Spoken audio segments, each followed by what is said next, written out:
Olá para você, está começando a Vida em Foco desta terça-feira, 31 de maio, último dia do mês. Eu sou Luciana Macedo e vou ficar com você aqui pelos próximos dias. E eu já começo agradecendo a sua companhia, você que está aí, pelo Brasil inteiro. Estamos ao vivo em 2.170 cidades e 19 capitais. Inclusive, eu quero mandar um abraço muito especial para todos que nos acompanham em Boa Vista, capital de Roraima, no extremo norte do país, que é a minha terra natal. Muito obrigada a todos que nos acompanham. E olha, no programa de hoje nós vamos falar sobre essa doença que está aterrorizando todo mundo, deixando todo mundo preocupado, a varíola do macaco. Muitos casos já confirmados, inclusive já pode ter chegado ao Brasil. Sobre este assunto, eu vou conversar com a doutora Sônia Raboni, ela que é infectologista-chefe da unidade de infectologia do Hospital das Clínicas de Curitiba. E ainda falando sobre saúde, eu vou conversar também com o doutor Fabiano Kupzik, ele que é ortopedista especialista em cirurgia do joelho no Hospital Marcelino Champagnat. Vai falar pra gente sobre uma nova forma de fazer cirurgia ortopédica para colocar aí próteses no joelho. Cirurgia feita por um robô. Você vai ficar sabendo de tudo isso. E a gente te conta também que Maringá ganhou o título de cidade árvore do mundo. É isso mesmo. E agora se junta a um seleto grupo de cidades como Paris e também Nova York, que já receberam essa honraria. Fica comigo que a Vida em Foco tá só começando.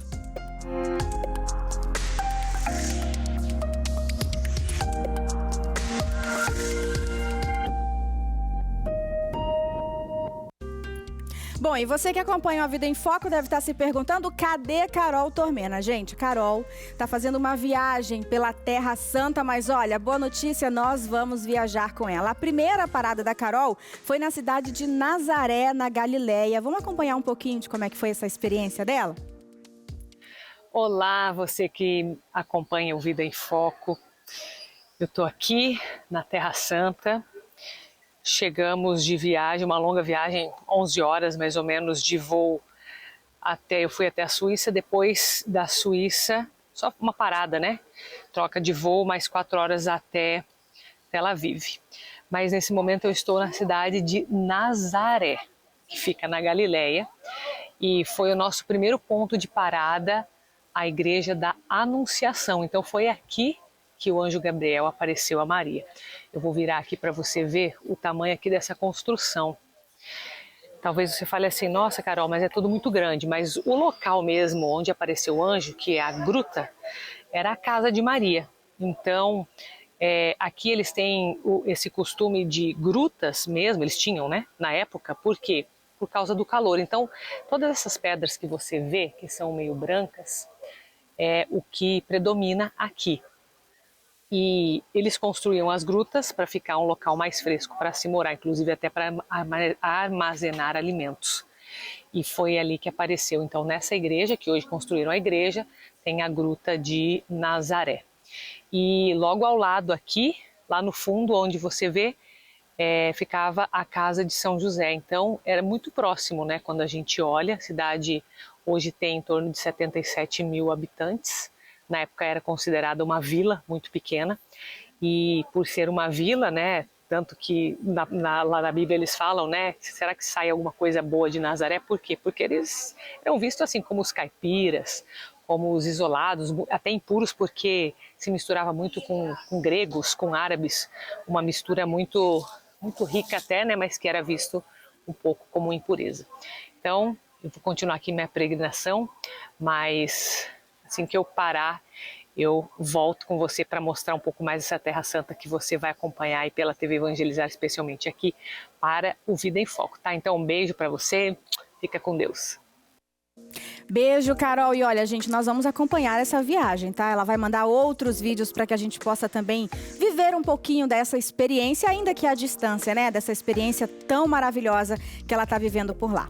Bom, e agora sim, nós vamos falar sobre essa doença que está preocupando, assustando, causando pânico em todo o mundo, que já tem vários casos confirmados, muitos casos suspeitos, inclusive já pode ter chegado ao Brasil, porque o Ministério da Saúde informou que já foi notificado, né, de possíveis casos aí, casos que estão sendo investigados. Então a gente tem um caso sendo investigado no Ceará, um outro caso em Santa Catarina e a gente tem um terceiro caso provável que está sendo monitorado no Rio Grande do Sul. Nada confirmado ainda, o Ministério da Saúde apenas informou dessa notificação. Então, para falar sobre isso aqui comigo, a doutora Sônia Raboni. Boa tarde, doutora. Ela que é infectologista, chefe da unidade de infectologia do Hospital das Clínicas de Curitiba. Então, doutora, boa tarde. Eu já começo perguntando, existe motivo para todo esse pânico que a gente tem acompanhado nos últimos dias? Bom, boa tarde, obrigada pelo convite. O que é importante a gente falar primeiramente é que não há motivo para pânico. Então, houve um alerta internacional de emergência de doença. Não é uma doença nova, essa é uma doença que já estava ocorrendo na África. Os casos fora da África, que eram mais casos exportados, né? E agora alguns links não estão sendo encontrados com esse contato com a África, que estão ocorrendo em outros países. Então, não é uma doença nova. E é importante que a gente esteja alerta, que o médico esteja alerta, que faça a notificação. O Ministério da Saúde vai fazer a investigação, vai fazer o rastreio desses casos e tentar fazer o bloqueio dessa doença. Então, neste momento, nós não temos ainda nenhuma confirmação no Brasil. Nós temos esses 3 casos suspeitos que estão aguardando os exames de confirmação laboratorial. Bom, falado isso, então é bom que a gente já deixa as pessoas um pouquinho mais tranquilas. Não tem por que se desesperar. Nós não temos casos confirmados aqui no Brasil. Então, para falar um pouco mais dessa doença, que como a senhora falou, não é uma doença nova, né? Então, quais são os sintomas? Tenho que ficar alerta de que maneira, que sintomas que eu vou sentir, que eu posso ficar ali, né, em alerta e já procurar um médico, doutora? Certo. Então, em princípio, como no Brasil não tem a circulação deste vírus, a primeira coisa que a gente tem que estar mais atento são pessoas que venham de regiões aonde a doença já foi notificada. Então, em princípio, a notificação foram alguns países da Europa, Estados Unidos, agora a gente teve confirmação na Argentina, na Bolívia também já tem casos sendo investigados. Então, as pessoas têm que ter esse link epidemiológico, de ter vindo dessa região ou contato de pessoas que estiveram nessa região e que apresente febre, dor muscular, dor de cabeça, que é um quadro bem inespecífico, né? Uma infecção viral bem inespecífica e que evolua com lesões de pele. Inicialmente faz uma erupção cutânea como se fosse uma alergia, posteriormente se evolui para uma vesícula e pode evoluir para uma pústula. Usualmente começa mais em face, em boca, em região central e vai se espalhando mais para as regiões periféricas, para as palmas das mãos, podem aparecer essas lesões. Então é isso que a gente tem que ficar mais alerta, né? Febre, mal-estar e erupção na pele. E como que essa doença ela é transmitida? É pelo toque, né? É próximo? Como é que é, doutora? Então, a transmissão, ela é uma doença animal, em princípio, né? A gente não sabe ainda quais são os animais que podem transmitir, só ressaltando, apesar de chamarem varíola do macaco, o macaco também não é o animal que transmite a doença, ele também foi infectado, provavelmente por outro animal. Estão colocando a culpa, né, no coitado do macaco, então, e nem foi ele, gente. Ela foi descrita na década de 50 a partir do isolamento do vírus em macacos que estavam infectados. Sim. E daí ficou varíola do macaco, mas ele não é o animal que realmente transporta. Provavelmente, acredita-se que sejam roedores da África, né, que são os principais responsáveis, mas ainda não se conhece todos quais são os roedores. E a infecção do homem, ela é um evento incomum. Então, provavelmente, contato com esse animal, essas pessoas podem ter se infectado. Uma vez infectado, a transmissão interhumana pode ocorrer tanto por via respiratória, quanto pelo contato com a lesão de pele. Então, a gente precisa ter cuidado, né? Ela ocorre mais entre pessoas que convivem muito próximas, então sempre a gente vai investigar, né, o contato familiar, aquelas pessoas que estão mais próximas desse paciente, e essa transmissão respiratória é possível. A partir do momento em que tem as lesões de pele, a lesão de pele é o mais importante. Então, eu posso me contaminar pelas mãos, em contato com essa lesão de pele, posso me contaminar em contato com roupa de cama, com toalhas que tiveram contato com essas lesões de pele. E aí, uma vez que a pessoa está contaminada, ela demora mais ou menos ali quantos dias para perceber? Porque a senhora falou que as infecções de pele, os sinais na pele já são por último, né? Então, quanto tempo demora até que ela desconfie que ela está com a doença? Então, o período de incubação da doença, que é esse período que a gente chama do momento que a pessoa se infecta até que ela comece a ter manifestação clínica, pode ser até de 21 dias. Os casos que estão sendo Nesse descritos... período, desculpa só lhe interrompendo, então nesse período de 21 dias ela já está transmitindo? Já pode estar transmitindo? Não se sabe ao certo, porque é uma doença nova, né? Então a gente não tem assim experiência, e ela é diferente da varíola humana, que é uma doença muito mais contagiosa, porque ela é menos contagiosa que a varíola humana. Então a gente não sabe se nesse período, né, antes das manifestações clínicas, se a pessoa pode transmitir ou não. Tá? Então isso ainda está em estudo. Mas a partir do momento em que ele tem o contato e ele se infecta, ele pode levar até 21 dias para começar com as manifestações clínicas. O que a gente tem observado nos casos que foram relatados agora recentemente é uma média de 13 dias, 13 a 14 dias. E começando as manifestações clínicas, daí sim a pessoa passa a ser infectante, né? A gente consegue encontrar vírus nessas pessoas, e quando aparecem as lesões de pele, ela é infectante enquanto houver lesão de pele, né? Até no momento de crosta, depois das crostas é que daí passa o período de transmissão. E aí, falando nessa questão da infecção de pele, nós temos o péssimo costume da automedicação. Então a pessoa começou a ver ali uma irritação na pele, ela vai querer passar uma pomada, vai querer tomar algum remédio para alguma alergia. Então é preciso ficar muito alerta agora com essa possibilidade também para essa automedicação, porque de repente a pessoa pode estar atrapalhando ali já, retardando, né, o tratamento. É importante, assim, sempre que tenha essas manifestações clínicas, porque ela é uma doença que faz esse quadro, a pessoa tem um mal-estar, ela fica mais debilitada, com febre alta, aparecem as lesões de pele. Podem ser outras doenças, né? Pode ser uma reação alérgica, é menos provável, mas é possível. Pode ser varicela, que também é um vírus que circula agora no inverno. É o próprio sarampo, que a gente tem tido casos, também na fase inicial pode ter uma confusão clínica. Então é importante, frente à suspeita, que ele procure o médico, para que esse médico, vendo a manifestação clínica e mais esse link epidemiológico, possa daí indicar a investigação. Doutora, antigamente existia a vacina da varíola. Essa vacina, ela ainda faz efeito nas pessoas? Ela consegue, né, bloquear ali esse vírus, essa contaminação? Bom, isso é um dos grandes questionamentos, né? Então, nós tivemos a vacina até o final da década de 70, né? Até 1980, a população estava sendo vacinada. A partir da década de 80, foi suspensa a vacinação porque a doença foi considerada erradicada. Essa vacina, que é contra a varíola humana, funciona também contra a varíola do macaco.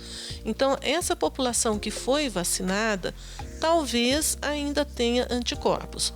Hoje, esses casos que estão acontecendo no mundo têm sido mais em adulto jovem, em torno de 20 a 30 anos de idade, que são pessoas que não foram vacinadas. Então, talvez a vacina proteja, mas a gente ainda não sabe se ela realmente vai proteger, porque já faz mais de 40 anos que essas pessoas receberam essa vacina. Talvez ainda não tenha título de anticorpo suficiente, mas o que está acontecendo hoje, nesses surtos que estão ocorrendo, são essas pessoas que não foram expostas à vacina. E doutora, o que as pessoas estão fazendo pelo mundo, né? O que as autoridades estão fazendo pelo mundo? Alertando, já se fala inclusive de uma possível epidemia. Isso causa um certo pânico, um certo medo, uma preocupação. Mas o que as autoridades estão fazendo ao redor do mundo é importante nesse momento? É exatamente isso que precisa ser feito? Sim, eu acho que o ponto mais importante é fazer o alerta epidemiológico. Então, os países que estão identificando os casos, eles estão notificando. É uma doença de notificação obrigatória e imediata. Isso significa que se eu tenho uma suspeita, eu tenho que fazer uma notificação para os órgãos responsáveis, a vigilância sanitária, a vigilância epidemiológica deve ser notificada e esse país já notifica uma suspeita. E esse caso tem que ser isolado e investigado de imediato, já para bloqueio, né? Confirmação diagnóstica e bloqueio desses casos. Isso os países estão fazendo, pelo menos os países que são signatários da Organização Mundial de Saúde, que foi quem fez o alerta, já tem assim, toda uma orientação de como eles devem seguir em termos de notificação. Paralelamente a isso, a própria Organização Mundial de Saúde está montando grupos de trabalho de especialistas que vão orientar aos países e observar os casos que estão ocorrendo. Como é que essa doença está ocorrendo em cada país, até para ver se houve alguma mudança de comportamento da doença. Então, e isso é extremamente importante, que a partir dessas análises do comportamento da doença, é que a gente pode dizer mais, né, futuramente, olha, existe um risco de epidemia ou não existe um risco de epidemia? É uma doença restrita, a gente consegue bloquear rapidamente? Então, é esse estudo de casos que agora é extremamente importante para que a gente possa prever, né, tentar prever se isso pode evoluir para uma epidemia ou não. Hoje nós não sabemos sobre isso. Então, existe esse alerta e existe esse grupo de especialistas da Organização Mundial de Saúde acompanhando os países que estão notificando o caso. E a senhora, como infectologista, quais orientações, quais dicas a senhora passa para quem nos acompanha agora em todo o Brasil com relação a esses cuidados, as precauções? Então, as precauções, elas são muito parecidas ao que a gente orienta com relação à Covid-19. Então, é um vírus de transmissão respiratória, a máscara acaba sendo uma proteção. Então, o uso de máscara, principalmente se você tem um caso suspeito, ela é recomendada tanto pelo paciente quanto pelas pessoas que estão convivendo com esse paciente ou os profissionais de saúde que vão atender esse paciente. A higienização das mãos, lavagem das mãos com água e sabão ou o uso de álcool gel é extremamente importante. O cuidado com roupa de cama, com as roupas dessa pessoa que tem as lesões de pele, também tem sido recomendado. De lavar separadamente, com água fervendo. Então, existem algumas recomendações para diminuir o risco de contaminação. Doutora, muito obrigada pela sua disposição. Doutora Sônia Raboni, obrigada por estar aqui, tirando essas dúvidas, esclarecendo e o principal, né, tranquilizando as pessoas. Muito obrigada. Tá, muito obrigada a você. Bom, e agora você confere o recado da Peregrina Brasil.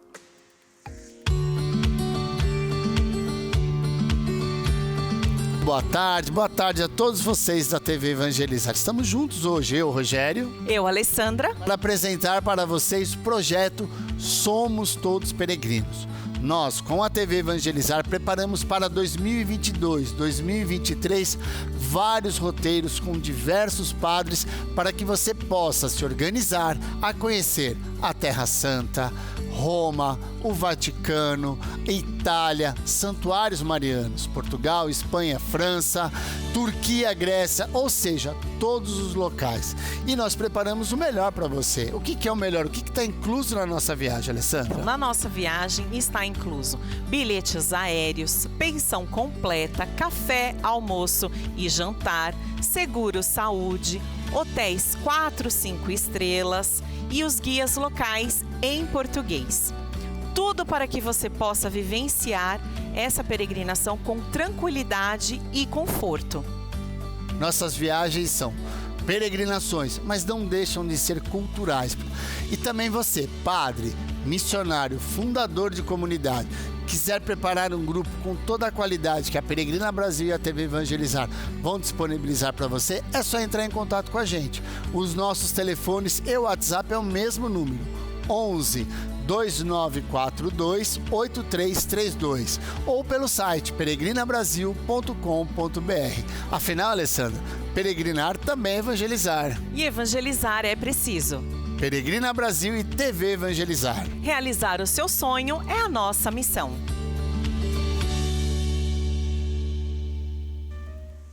No próximo bloco, eu vou conversar com o Dr. Fabiano Kupzik. Nós vamos falar sobre uma nova cirurgia ortopédica que tem o auxílio de um robô. Não sai daí, a gente volta já.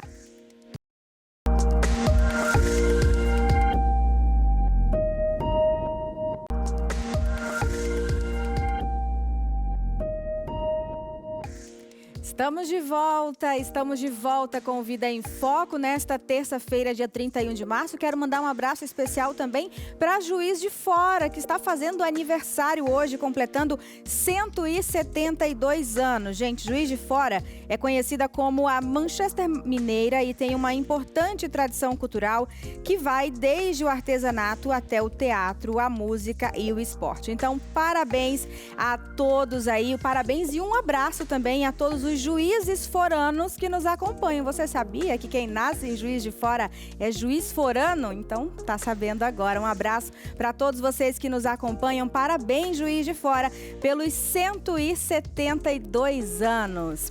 Bom, e agora nós vamos falar sobre uma nova cirurgia que está sendo realizada no Brasil, aqui em Curitiba também, no Paraná principalmente, né? Vamos falar.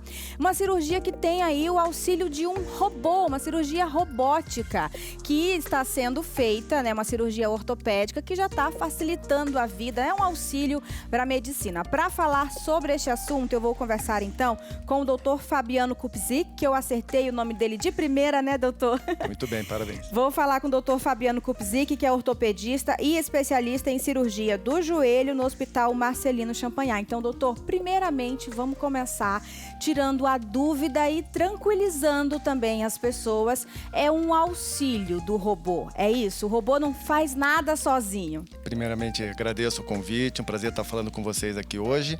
Sim, o robô ele não é ele quem faz a cirurgia plenamente, né? Ele é digamos assim, um novo auxiliar tecnológico, né, do cirurgião e que dá ferramentas e precisão maior para a cirurgia de prótese do joelho.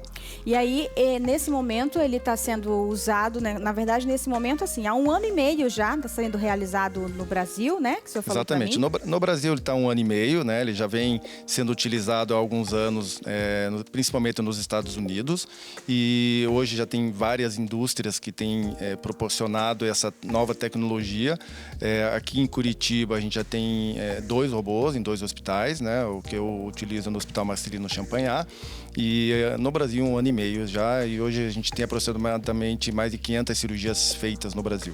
E aí, interessante que o senhor falou sobre esse exemplo de que ele já está sendo usado, né, em outros países do mundo, para que as pessoas saibam que não é uma técnica nova, que já tem aí os seus excelentes resultados, é isso? Exatamente. Então, a cirurgia de prótese do joelho, ela é de maneira convencional, feita ao redor do mundo. Com o intuito de usar o robô como auxiliar, você aumentar a precisão, né? Então não é ele que vai fazer, as pessoas vão continuar sendo cuidadas pelos seus respectivos médicos, né? Mas o intuito é dar realmente maior precisão, maior qualidade na cirurgia e fazer com que as pessoas tenham uma melhor qualidade de vida e também com o intuito de uma maior durabilidade dessa cirurgia. E como que o robô atua ali durante a cirurgia? É uma microcâmera? Qual é o papel dele nesse momento de auxiliar a equipe médica? Perfeito. Na verdade, o auxílio do robô já começa antes da cirurgia. A gente, por meio de radiografias digitais, a gente consegue um planejamento tridimensional. Então, a gente faz um modelo da anatomia do joelho já antes da cirurgia, então a gente já vai preparado para a cirurgia. Antes, o robô auxilia antes. Na cirurgia, é feita uma interação em tempo real de 2 sistemas robóticos junto do paciente. São colocadas 2 antenas na perna do paciente e o robô ele lê junto com o cirurgião as informações da anatomia, do eixo da perna, os ligamentos do joelho, a mobilidade do joelho, e essa interação então do cirurgião com o robô vai dar com que o cirurgião consiga dar uma precisão de milimétrica até variações de meio grau, coisa que o olho humano não consegue. E quando a gente fala nessas cirurgias que já foram realizadas, né, o acompanhamento pós-operatório, pós-cirúrgico, né, desses pacientes tem mostrado uma eficiência maior, uma qualidade maior, uma recuperação mais rápida. Como é que funciona, doutor? O que nós temos observado é bem isso, né? A gente tem observado realmente uma recuperação mais rápida dos pacientes, menos dolorosa. Para ter uma ideia de comparação, meus pacientes antes ficavam 2 dias internados no hospital, hoje eles ficam apenas 1 dia, opera hoje, vai embora amanhã. Então, proporciona realmente uma recuperação, dá uma segurança maior pro cirurgião, pro paciente também.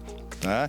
E uma outra coisa importante do uso da robótica diferentemente da cirurgia convencional, a cirurgia convencional é meio que uma receita de bolo, vai ser todo mundo assim.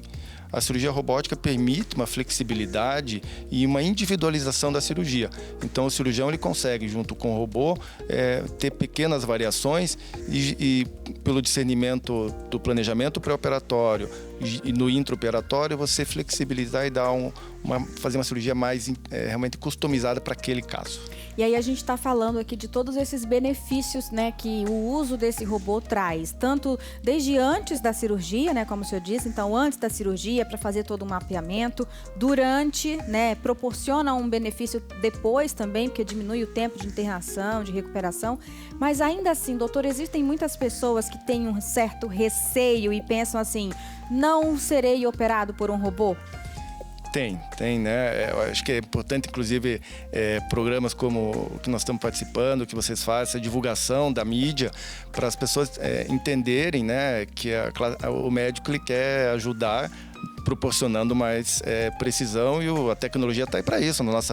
Todo o nosso dia a dia, nossa vida, hoje a tecnologia não tem mais volta, né? Então, são tecnologias que vieram para ficar, do meu ponto de vista, e que não é o robô, né? Eu acho que sempre essa relação médico-paciente, uma relação humana, de respeito e de buscar o melhor do doente, isso vai existir sempre, no meu ponto de vista. E a gente tem que lembrar também que a tecnologia, ela sempre esteve presente na medicina, mas ela veio evoluindo, né, com o passar do tempo. Por exemplo, a gente vai fazer uma ultrassonografia, o médico tem ali o auxílio de uma máquina. Então é o que está acontecendo agora com essa cirurgia, que no momento é do joelho. Então o senhor acredita que o que vai acontecer futuramente é que vários outros robôs virão para auxiliar em outras cirurgias? Exato. Já existem outras tecnologias robóticas com pequenas variações de técnica, mas sem dúvida é algo que vai evoluir.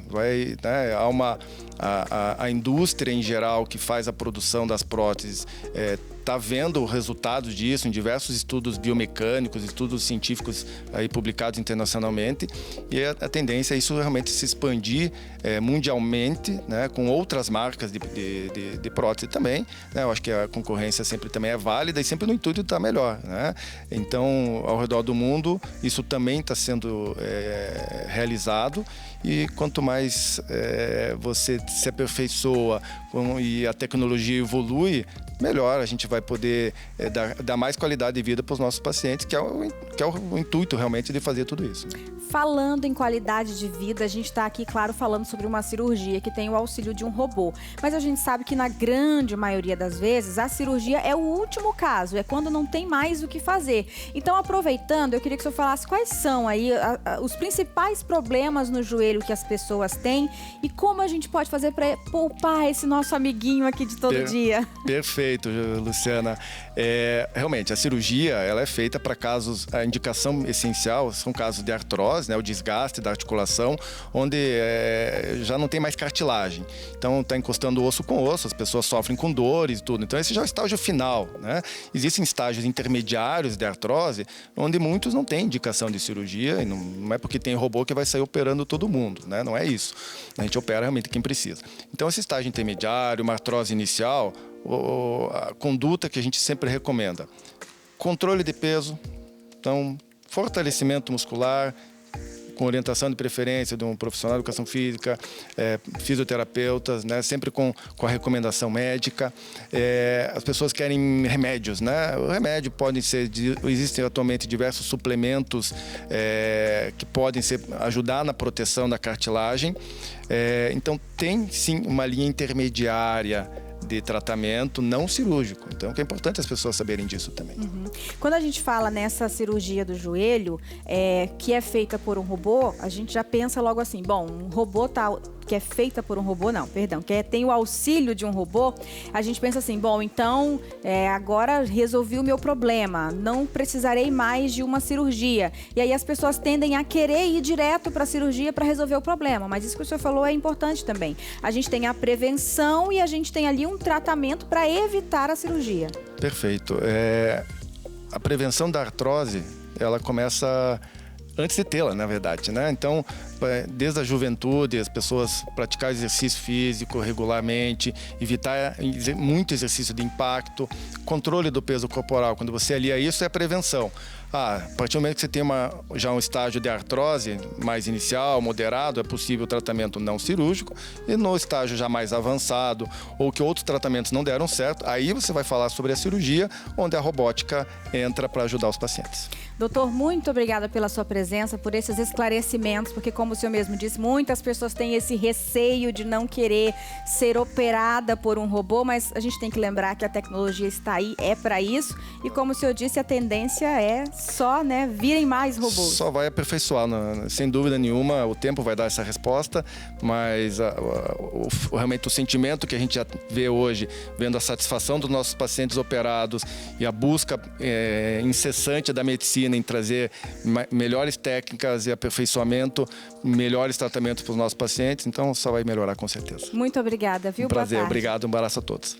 Bom, gente, olha, uma feira especializada no mundo das bikes trouxe para Curitiba a curiosidade aí, trouxe várias curiosidades mais avançadas aí, tecnologias para serem aplicadas no setor. Foi uma programação de fim de semana para mulheres aí, para milhares de apaixonados, sobre aí essa vida, sobre esse universo da vida em duas rodas. A reportagem é da Vanessa Brolo. As magrelas, como são carinhosamente chamadas, estão por toda parte. E os números comprovam esse sucesso. Segundo dados da indústria, antes da pandemia, eram produzidas 120 mil bicicletas por ano. Hoje são quase 1 milhão de bikes saindo das fábricas. E quem tem bicicleta precisa de acessórios, vestuário e está sempre em busca de novidades. Pensando nesse consumidor, essa feira em Curitiba apresentou o que existe de mais moderno na indústria. E o destaque foi para a tecnologia que acompanha as duas rodas. Gente, todo mundo já ouviu falar da bicicleta elétrica, mas você sabia que existe a e-bike?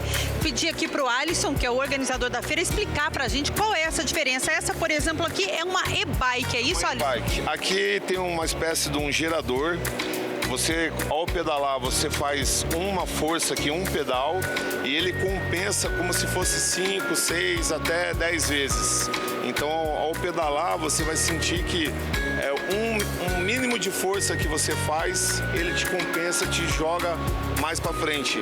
Então, ela é uma bicicleta que ela funciona só pedalando, porém ela se torna muito mais leve ao pedalar. Não tem aquela história de descer da bike na subida? Não, essa aqui você faz 100 km dando risada. Andando aqui pela feira, eu descobri essas bikes tipo retrô, olha que lindas. Parecem antigas, né? Mas não se engane com esse jeitinho. Aqui também tem muita tecnologia envolvida. Essas bikes, elas são gerenciadas por um aplicativo. A nossa proposta de bicicleta retrô, né, é que ela te dê o máximo possível de conforto. Então, aqui nós temos o aplicativo, né? Aqui você monitora os níveis de assistência, né? Aqui você pode pré-programar o estilo de pilotagem, né, ou de condução da bicicleta.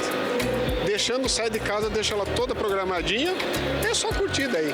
E se tem tecnologia envolvida, os preços acompanham. Essa bicicleta de competição, por exemplo, custa R$65 mil e nem é a mais cara da feira, hein? Esse modelo especificamente, ele carrega toda a maior tecnologia que existe no mundo em relação à bicicleta, desde quadros de fibra de carbono, amortecedores inteligentes, sistema de câmbio eletrônico e componentes ultra leves e resistentes para aguentar competições de altíssimo nível, sem quebrar e sendo leves e eficientes. Essa daqui é a Fat Bike, por causa desse pneu gordinho. Ela foi idealizada inicialmente para ser usada na neve. Aqui no Brasil se adaptou aos mais diversos tipos de terreno, inclusive a areia da praia. E ela ainda tem uma outra vantagem.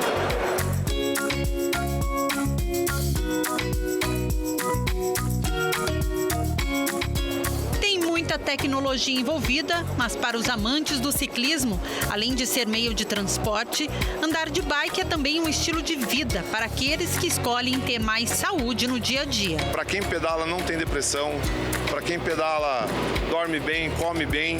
Então, assim, são vários benefícios, além de não gastar tanto com gasolina, que a gasolina cada vez está mais cara e quem pedala é mais feliz, né? Olha, e depois do intervalo você vai saber por que Maringá recebeu o título de Cidade Árvore do Mundo. Eu volto já, hein?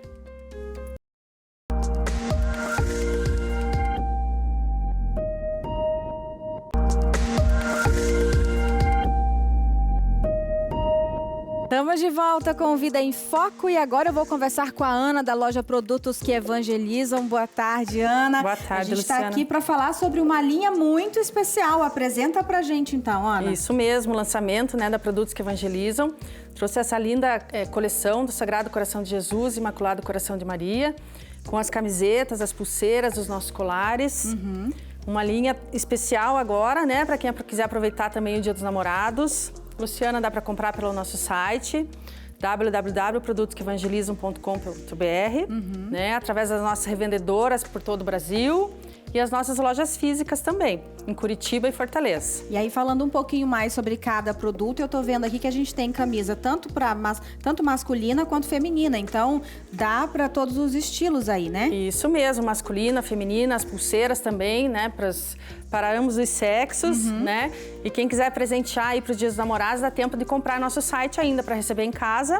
Para todo o Brasil. Entrega para todo o Brasil? Sim, para todo o Brasil através do nosso site. Olha só que maravilha, gente. É uma ótima opção de presente. O site, inclusive, está aparecendo para você aqui na tela. E aí a gente tem essa linha do Sagrado Coração de Jesus e Sagrado Coração, que as pessoas podem comprar. E na loja, né, no site, tem outros produtos também. Sim, temos a coleção das Santas Chagas, coleção das Virtudes. Vários produtos, Luciana, para quem quiser dar uma olhadinha lá, dar uma conferida. Ana, muito obrigada, viu? Por você vir aqui mostrar essas opções, como você falou, já de presentes pro Dia dos Namorados também. Obrigada a você, Luciana. E ó, lembrando que o site tá aqui, você pode comprar pelo site, pode se adiantar e entrega para todo o Brasil, viu, gente? Olha, e agora você vai saber por que Maringá recebeu o título de Cidade Árvore do Mundo. É um título aí que poucas cidades no mundo têm e apenas 8 cidades no Brasil. Na reportagem eu te conto um pouco melhor.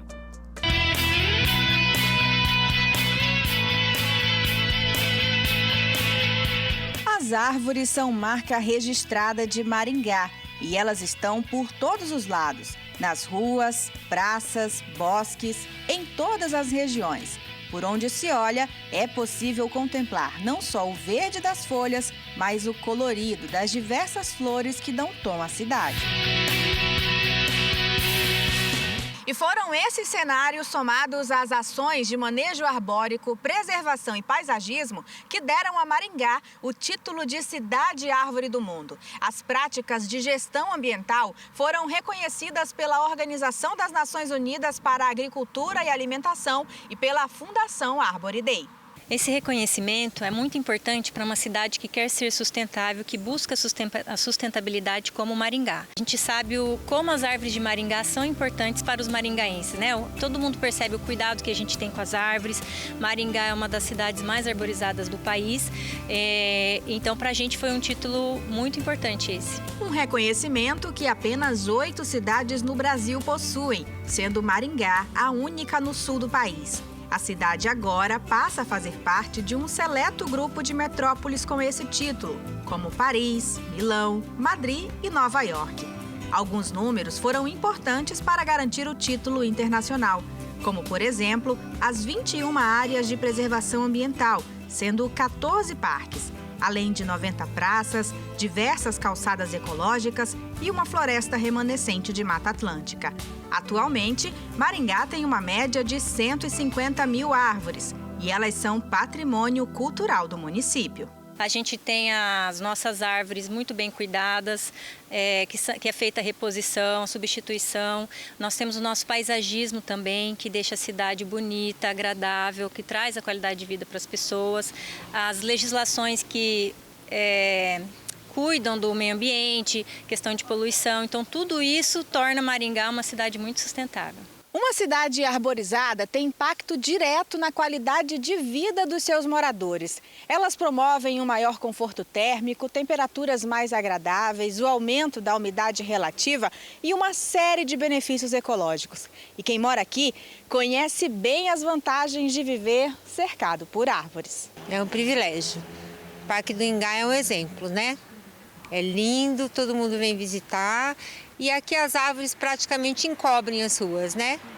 É muito lindo. Como franciscano, na providência de Deus, eu posso dizer que morar numa cidade dessa é todo dia reviver um pouco daquilo que São Francisco viveu, porque São Francisco amava muito a natureza, ele via e sentia Deus através desse ar puro da natureza. Olha, gente, eu tenho propriedade para falar, um pouquinho de propriedade, né? Moro em Maringá há 2 anos e realmente é uma cidade muito linda, muito arborizada, com muitas praças, flores, enfim, vale a pena conhecer. E olha, o Vida em Foco de hoje tá chegando ao fim, aliás, já chegou ao fim, eu agradeço a sua companhia e te espero amanhã, hein? Pra gente bater muito papo legal. Até lá!